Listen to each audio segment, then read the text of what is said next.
ഇടുക്കി കട്ടപ്പനയിൽ നടക്കുന്ന rain international nature film ഫെസ്റ്റിവലിനോടനുബന്ധിച്ച് ഒരുക്കിയിരിക്കുന്ന പഴയ ക്യാമറകളുടെ സ്റ്റാൾ കാണികളെ ആകർഷിക്കുന്നു.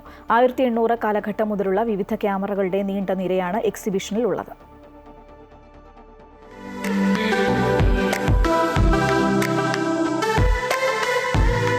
Elixir school of photography Kottayam മേധാവി എം മനുവിന്റെ ശേഖരത്തിലുള്ള ക്യാമറകളുടെ നീണ്ട നിരയാണ് കട്ടപ്പനയിൽ സംഘടിപ്പിച്ച റെയിൻ ഇന്റർനാഷണൽ നേച്ചർ ഫിലിം ഫെസ്റ്റിവലിലെ എക്സിബിഷനിൽ ഒരുക്കിയിരിക്കുന്നത്.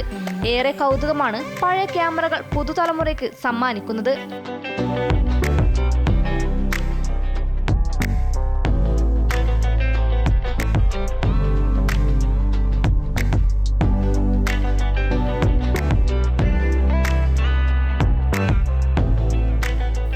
വർഷം കൊണ്ടാണ് 400 ക്യാമറകൾ മനു കരസ്ഥമാക്കിയത്. ഇതിന് നീണ്ട യാത്രകളും ആവശ്യമായി വന്നു. 5 വർഷമായി ഇദ്ദേഹം വിവിധയിടങ്ങളിൽ എക്സിബിഷനുകൾ നടത്തി വരുന്നു. നമുക്കൊരു ഫോട്ടോഗ്രാഫി ഇൻസ്റ്റിറ്റ്യൂട്ട് ആണ് എലിക്സിയർ സ്കൂൾ ഓഫ് ഫോട്ടോഗ്രാഫി. അപ്പോൾ എനിക്ക് പേഴ്സണൽ കളക്ഷനാണ്, എൻ്റെ പേഴ്സണൽ കളക്ഷനാണ് ഈ കാണുന്നത്. 400 പരം ക്യാമറകൾ എനിക്ക് കളക്ഷൻ ഉള്ളതാണ്. ഞാൻ ഒരു 15 വർഷം കൊണ്ട് കളക്ട് ചെയ്യാൻ തുടങ്ങിയാണ്. ഇതുപോലെ എക്സിബിഷൻസ് ഒക്കെ സംഘടിപ്പിക്കാറുണ്ട്. 1800കളുടെ അവസാനം ഇറങ്ങിയ ക്യാമറകൾ മുതൽ ഫിലിം ക്യാമറകൾ നിർത്തലാക്കുന്ന 2005 കാലഘട്ടത്തിലെ ക്യാമറകൾ വരെ മനുവിന്റെ കളക്ഷനിലുണ്ട്. ഫോട്ടോഗ്രാഫിയോടുള്ള അതിയായ താല്പര്യവും ഇഷ്ടവുമാണ് ഈ ശേഖരത്തിലേക്ക് ഇദ്ദേഹത്തെ നയിച്ചത്.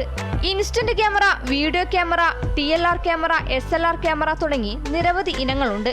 ക്യാമറ കൂടാതെ പ്രൊജക്ടർ, വിവിധ തരം ഫിലിമുകൾ എല്ലാം പ്രദർശനത്തിൽ ഇടം പിടിച്ചിരിക്കുന്നു.